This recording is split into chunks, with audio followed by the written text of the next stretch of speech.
Now, from WYOU TV-22, working for you in the spirit of northeastern Pennsylvania.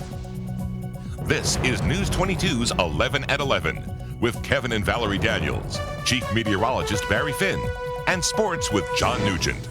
The evening commute is a wet and windy one for many of you. A fast-moving storm also plunged about 15,000 utility customers into the dark. Power is back on for about 10,000 of them tonight. In the meantime, the storm left a bit of a mess behind. News 22's Peter Linton Smith was out in the bad weather and has tonight's lead story.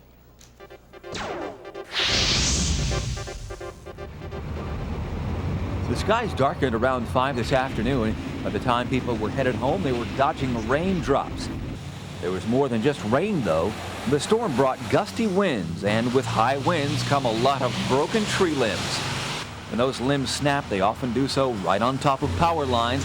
Luckily, this down line only supplied cable TV. It was real loud, and it fell. I looked out the window, and I seen the line, and when the line fell, it fell on a truck that was going by. No one was hurt, but repair crews were kept busy for much of the evening. City crews will also be out tomorrow. Almost every American flag along North Main from Scranton to Old Forge was blown down. We'll have to wait to see if Barry says the weather will be nice for the cleanup. Peter Linton Smith, News 22.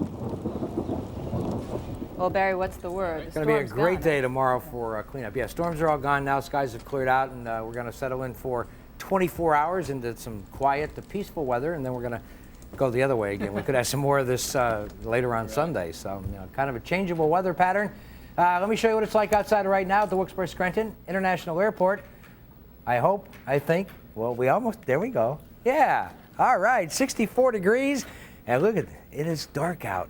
Yeah, black skies behind you. Well, actually the stars are shining, but it is dark. Humidity at 97%.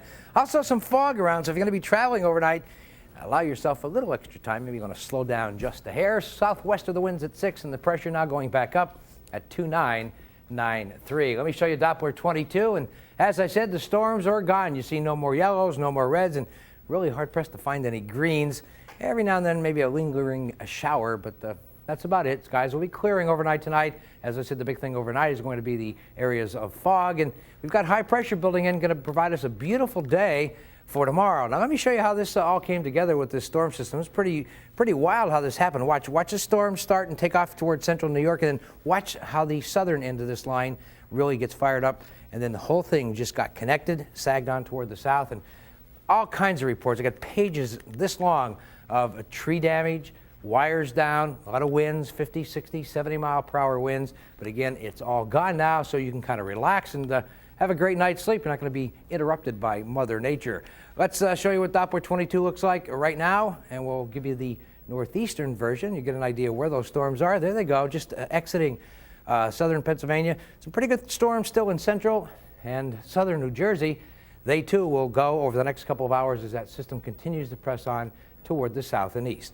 All right, let's show you the cloud photograph, and we'll put this into motion for you, I think. Well, this is not the one that moves. Let's get to the one that moves. There you go.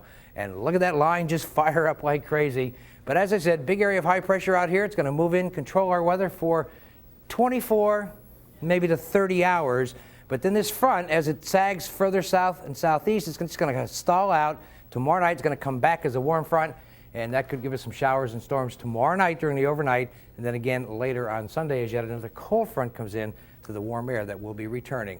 All right, your forecast then for tonight. The showers and storms are gone, so we'll just go with partly cloudy to clear skies. However, again, some areas of fog. Some of the fog could get dense. Temperatures more comfortable, dropping back into the mid and upper 50s. Tomorrow, a beautiful day. Look at it. Mostly sunny, pleasant, lower humidity temperatures. I'd say mid-70s over the northern counties, some of the normally cooler spots. Elsewhere, 78 Faxon, 77 Snydersville, 80 at Hometown. I think most of the Valley cities are probably going to be like 80, 81, 82. But again, no humidity. Enjoy tomorrow. Do your cleanup. And then get ready for Sunday when we could rock and roll again, especially later in the day. And I think we could probably wake up to a couple showers and storms Sunday morning. Then the sun will come out and get hot and sticky. And then a cold front will come through and could give us another round. Thanks, Barry. All right. Wilkes-Barre now say satanic rituals were behind vandalism at an area cemetery earlier this week. Detectives now confirm bones taken from a mausoleum at the Hollenbach Cemetery were found, along with a dead cat and other items associated with devil worship. Caretakers at the cemetery say this is not the first time someone has tried to get inside burial crypts. Because we had 3 mausoleums within the last 2 months broken into. One, they tried to steal a Tiffany stained glass, and the other they broke the plate glass on the doors. 18-year-old Jesse Giese and his 16-year-old girlfriend have been arrested and charged with the vandalism and theft of body parts. He's a grade school principal, and now he's headed to trial on charges he assaulted and robbed 2 employees in an area massage parlor. That decision came at a preliminary hearing for Andrew Whitehead today. Police say he met a masseuse at this Clark Summit Hotel back in March and told her he was a cop, then handcuffed her, forced her to perform oral sex, then took her money and ran. He's also accused of doing the same thing to another masseuse. Whitehead's out on bail, and he has been placed on administrative duties in the New York School District, where he's employed as a principal. A Schuylkill County man charged with shooting at police during a standoff is coming under more fire tonight. Charles Strauss of Tuscarora is now accused of having a sexual relationship with a 13-year-old girl. Earlier this month, Strauss fired shots at police during a standoff at his home. He's back in Schuylkill County Prison tonight. State police take threats against their officers very seriously. That's why they've arrested this woman a second time. Gina Marie Metushin faces charges of threatening a state trooper and the superintendent of the Lackawanna Trail School District. Metushin and her son Ryan were both arrested last week. Ryan is accused of threatening to blow up the Lackawanna Trail High School. We Still had the behind bail bars. money since yesterday at noon, and they won't let him out because they don't have a monitor. So we had the bail money.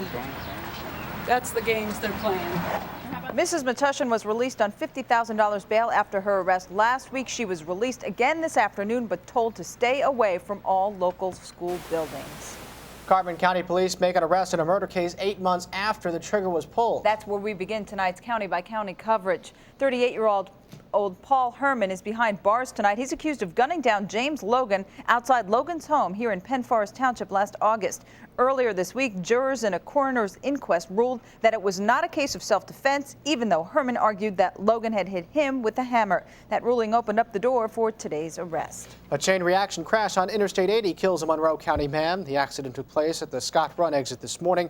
Lewis R. Lewis was killed as he tried to pull onto I-80. Police say he crashed into another car waiting at the on-ramp, then skidded into traffic where his car was hit by a van. No one else was seriously hurt.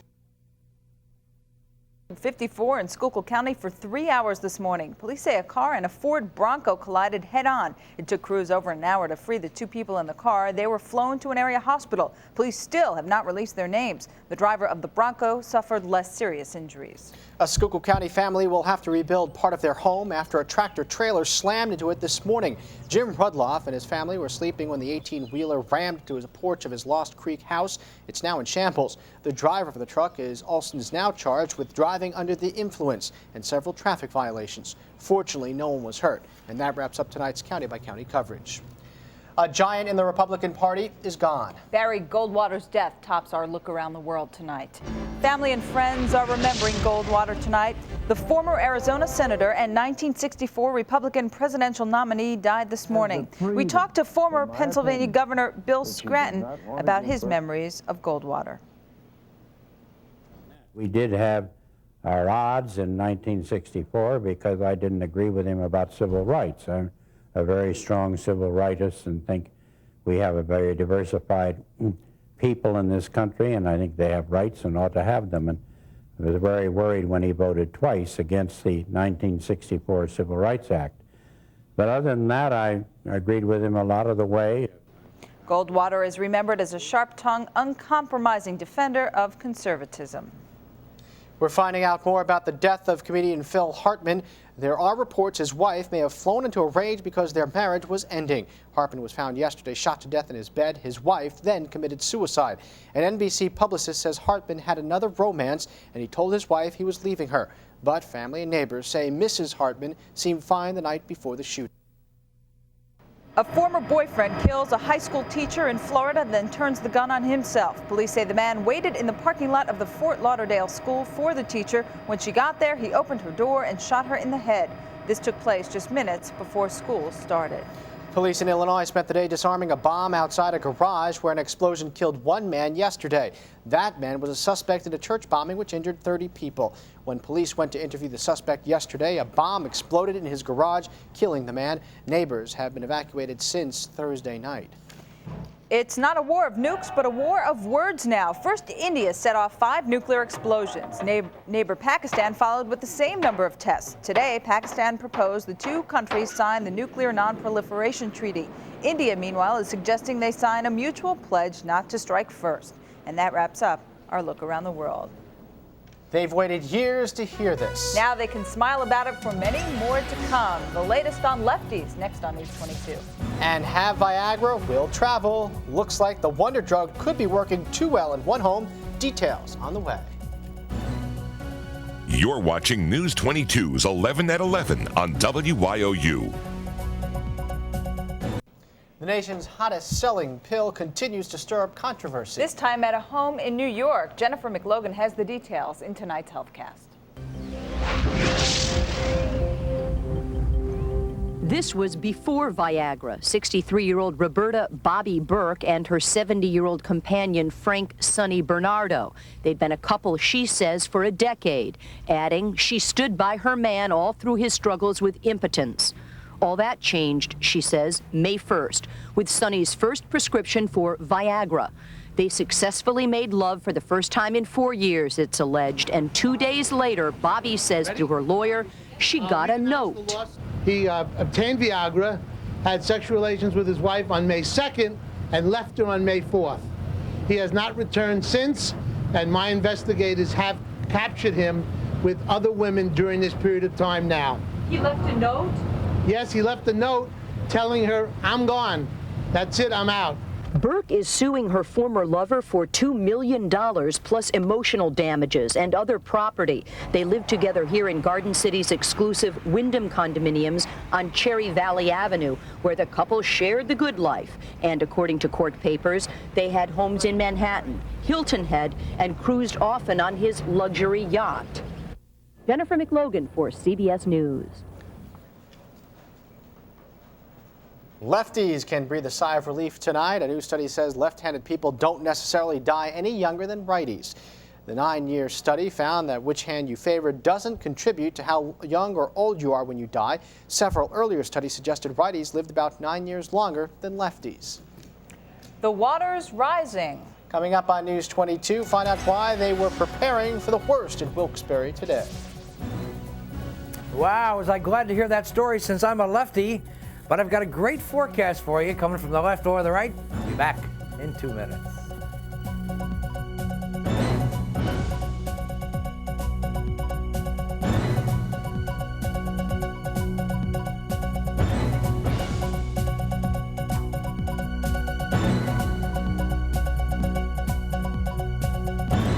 You're watching News 22's 11 at 11 on WYOU.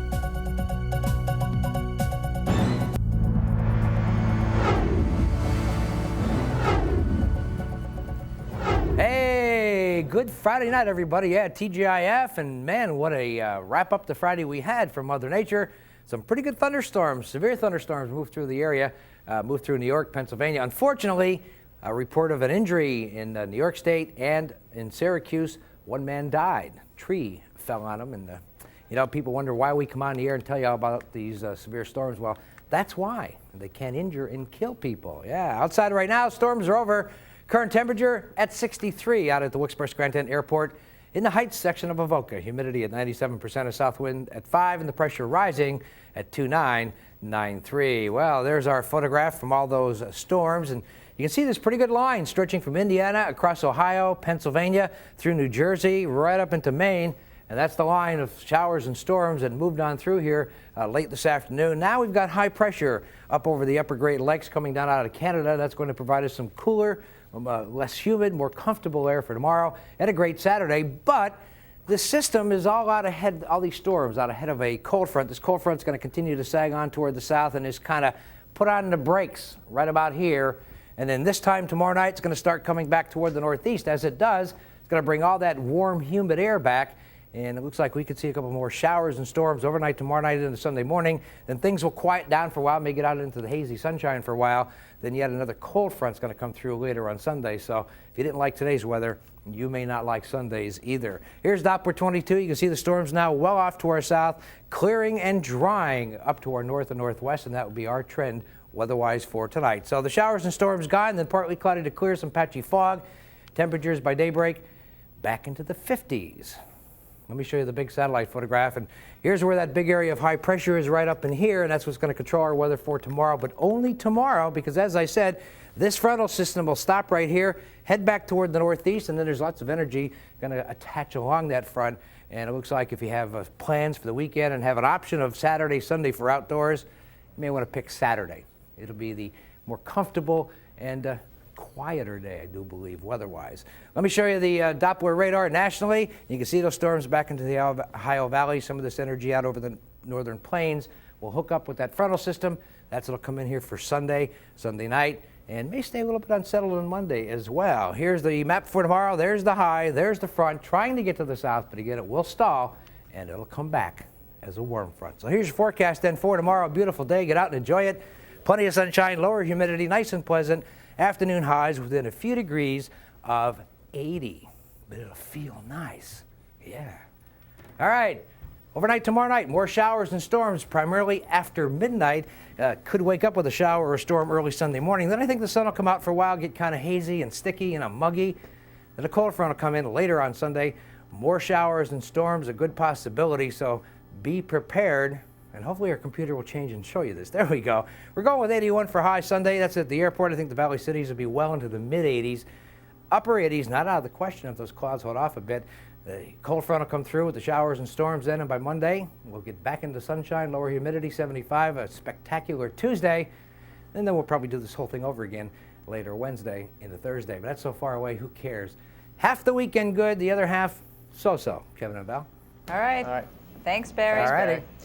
They were preparing for the severest of weather out in Wilkes-Barre today. Public Works crews spent the morning putting up a portable dam across North Washington Street. Past storms have swelled creeks and flooded homes in the area. It's hoped that today's drill will help prevent anything like that from happening again. It's a 3D picture you don't need special glasses for. NASA is showing off its first three-dimensional picture of the sun. Scientists say the pictures were made from separate images of the sun that, when combined, produced a 3D effect. It's kind of like a medical CAT scan. The 3D structures will help scientists better determine the effects of the sun on the Earth. Criminals beware. Area law enforcers are on the move. Find out why they're taking to the streets next on News 22. And Mike Piazza returns to the streets of Philadelphia. Highlights of the Mets and the Phillies, and the Wilkes-Barre Scranton Penguins have a new logo, and they have new jerseys as well. We'll take a sneak peek coming up in sports.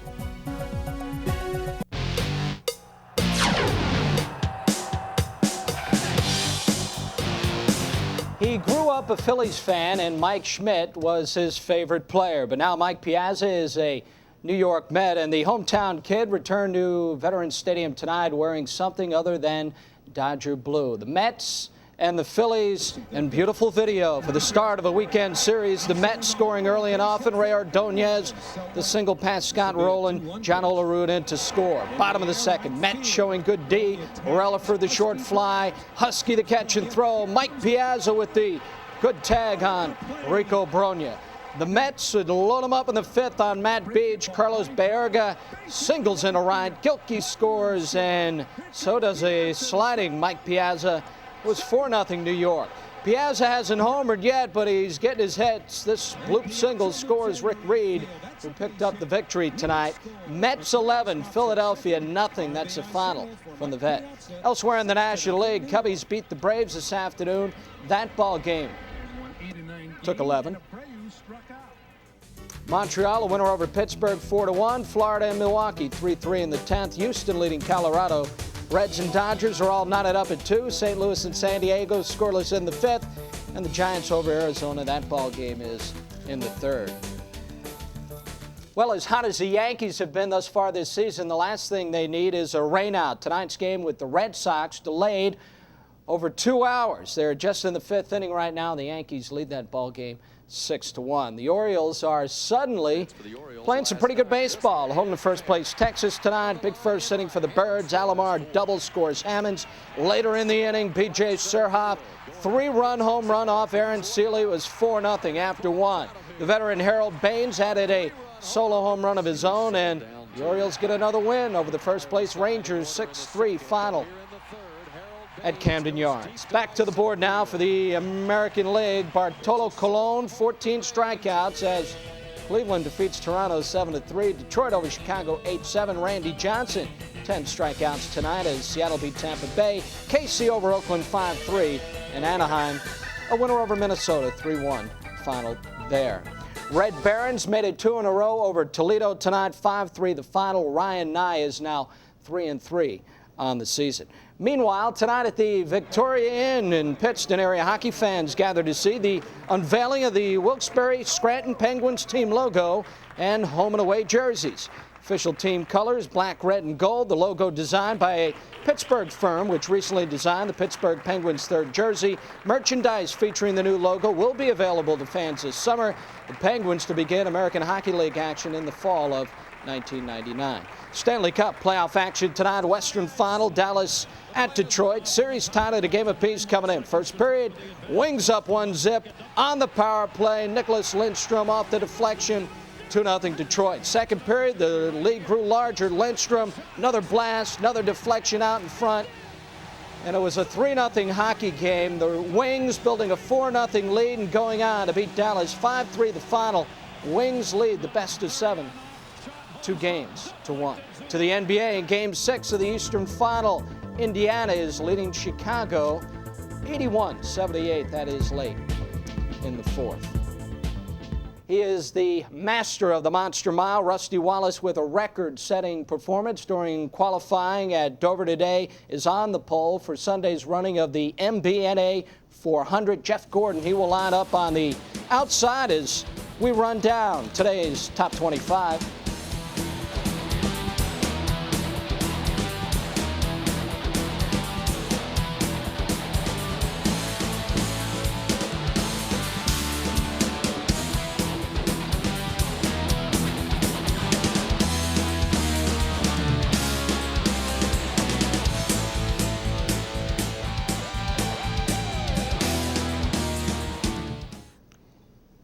In golf today, and this isn't golf. This looks like those state police guys who are going to be running down to Wilkes-Barre. Oh, do we really want to show the golf highlights? Freddie Couples with a 5-under par, 67 today, is tied for the lead with Len Matisse, both 9 under, 135 for 2 days.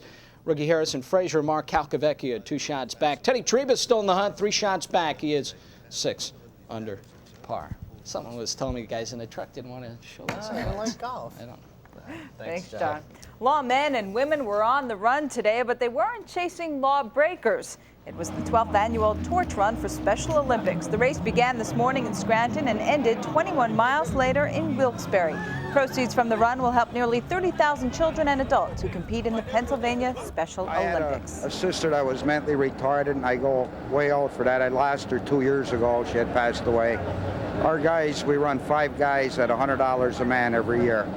And to me, it's a great cause, and I go all out for it. We raised more money this year than any year. We're going to be topping $12,000 this year. So I'm really happy with the event. In fact, this year's goal tops last year's by nearly $1,000.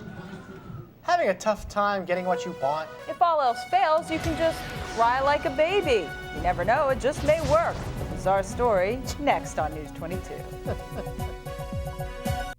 How low would you go to win tickets to see your favorite group? One Alabama man was downright childish in his efforts to score Leonard Skinner tickets. Jerome Johnson stood in the middle of one of the busiest intersections in the state wearing a diaper. A local radio station promised to give out the tickets to the bravest person. Johnson wins. For his stunt, he collects 2 tickets and a backstage pass to the concert of his dreams. And finally tonight, after nearly 2 decades, a final goodbye from this WYOU news set. Starting tomorrow, we'll be broadcasting to you from our new set and studio in Wilkes-Barre. Tune in for the big debut with Derry Bird tomorrow at 11. And we'll see you again on Monday. Good night, Scranton. Next stop, Wilkes-Barre.